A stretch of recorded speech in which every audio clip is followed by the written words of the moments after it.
Hey, what's up? We're going to try this again. Another week, I mean, not a repeat video. Anyway, welcome back to another super duper exciting episode of the Elvis Workshop. Today, I'm going to branch out just a little bit. I'm going to talk about some other artists. Don't click off, just wait. Bear with me. I want to talk about the Million Dollar Quartet. It was held at Memphis Recording Service, or Sun Records, the Sun Records building, 706 Union Avenue in Memphis, Tennessee. And the date was December 4th, 1956. Elvis had moved on to the RCA label, was under contract with RCA, and so therefore he was their property as far as vocals and his image and all that other stuff. And so he obviously couldn't go record at Sun Records again. He was under contract with RCA. So anyway, there was a session going on that day, and again, all of you that already know all this, please just hang tight for a minute. There are a lot of people watching this that have never heard this before. They don't know it, or they just know of the picture of the Million Dollar Quartet, but they don't know what it was. So there was a recording session going on that day for Carl Perkins, and the session player that was doing piano that day was Mr. Jerry Lee Lewis. Elvis was in town, and he dropped in at Sun Records to just say hello. He may or may not have known there was a session going on. Who knows? It could have been just a random drop-in. So when all three of these people were in the room together, Sam Phillips decided, you know what, this would be a great idea to get one of my big stars here on the label here to get some pictures. So he called Johnny Cash, or maybe Johnny Cash just dropped by on his own. Who knows? It's urban myth. A lot of it is urban myth at this point, I'm sure. But anyway, Johnny was allegedly going Christmas shopping that day, and so he's not dressed like he's a rock star that day. He's just got on a little jacket, and he's going shopping for Christmas presents. And so anyway, Johnny came by allegedly to get a royalty check, and So Sam had a photographer come in from the local newspaper and photograph the event, and it was from then on known as the Million Dollar Quartet from the newspaper article the next day. Johnny Cash does not appear anywhere on this recording. Now, did he sing anything before the photos were taken and before the recording was turned on? Who knows? It's lost to time. So Johnny Cash, part of the Million Dollar Quartet, is actually not on the Million Dollar Quartet recording. And as I said earlier, Elvis belonged to RCA, so Sam, or actually I think it was his assistant, hit record. Probably messing something up here. I'm not a professional. I just work here. They recorded it, but it didn't come out. It never surfaced because it was basically an illegal recording. Elvis wasn't allowed to be recorded at Sun Records.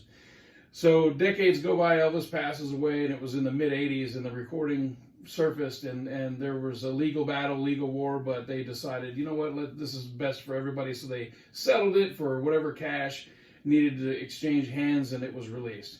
Let me back up real quick. My last video last week about the Lost album, I made a glaring rookie mistake. Let's see, I just turned 47, so I've been an Elvis fan for 44 years.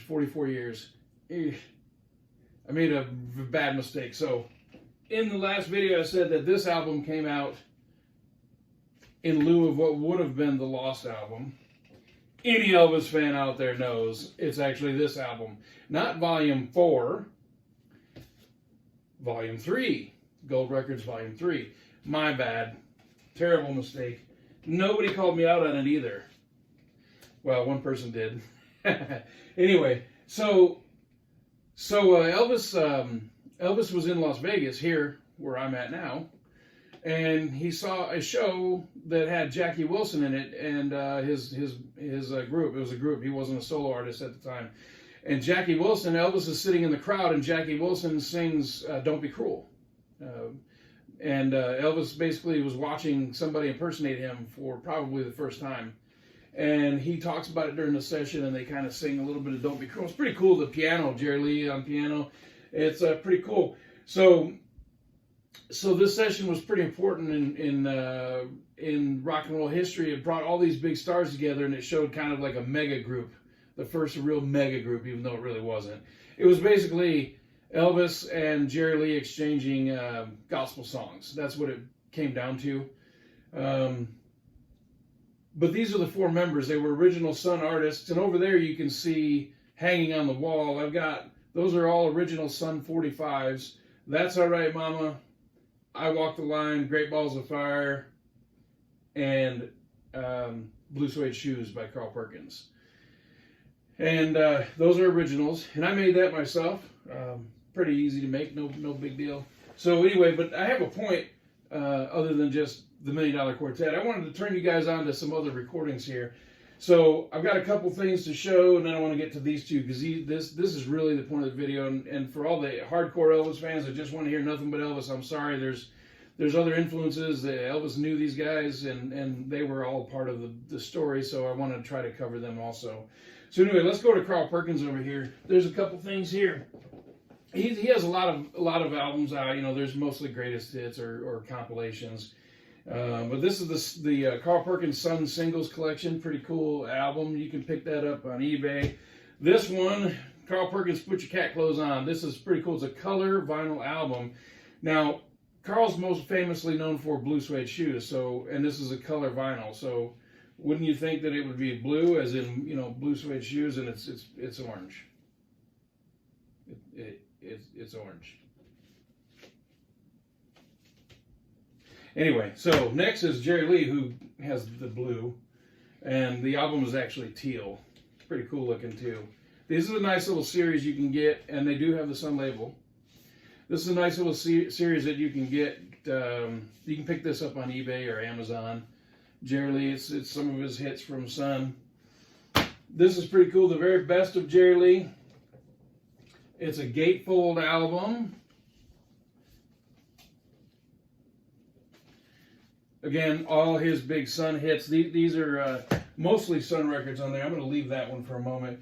Then we have Johnny Cash. Oh, actually down here, I have a Jerry Lee, the Sun Years box set, which is pretty cool too. This is, man, let's see, 12 records, 12 vinyl albums, black vinyl with the Sun label, and that is just awesome. It's every single record he recorded at Sun, I do believe. Anyway, this is another Sun Singles collection of Johnny Cash that you can pick up online. Just kind of showing you some of the products that are available out there. Essential Johnny Cash double album. These are originals from his lifetime. These are songs that made him famous. These are all Sun records here. Okay, Johnny Cash sings Hank Williams. These are Hank covers.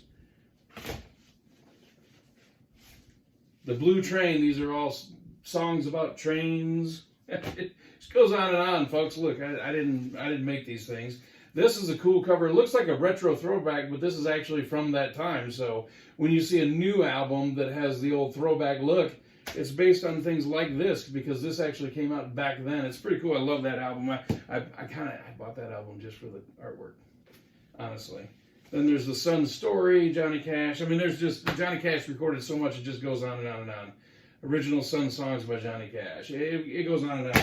But anyway, I wanted to focus on these two right here. That's the main point of the whole video. We've got Elvis up here with the Sun Singles. There's only one album. I'm just going to leave that up there. It does have the Sun label on it. No, I'm sorry. This one does not. My bad. This is, again, my bottle of whiskey that my good friend Cole gifted to me for Christmas. Very nice. This is Jerry Lee Lewis in Germany at the Star Club, where the Beatles started out. The Star Club booked a lot of big acts back then, and this concert, if you're into good early rock and roll live concerts, this is an absolute must. You can pick this up on eBay. You can pick it up on Amazon live in Hamburg, Germany. This is the vinyl of the same release, and this is one thing I really wanted to show you. This is one of the highlights of the video here. Oh, and there's another Jerry Lee album back there. So this right here, this is a Bear Family release. Okay, back cover.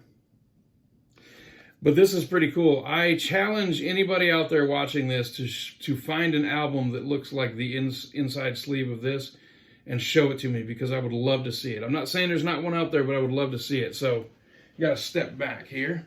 So this is Jerry Lee live in Hamburg, Germany. And what they have is the Bear family. They created a map of the city of Hamburg, and they show where the Star Club was. It's since been raised. Look at that. Look how this opens up. And it's a whole map. Look at that. That's the inside of the album. What a trip, right? And it folds right back down. It goes back in. So you pick it up out of the record box, open it up, and it opens up into this massive map. Isn't that cool? That is awesome.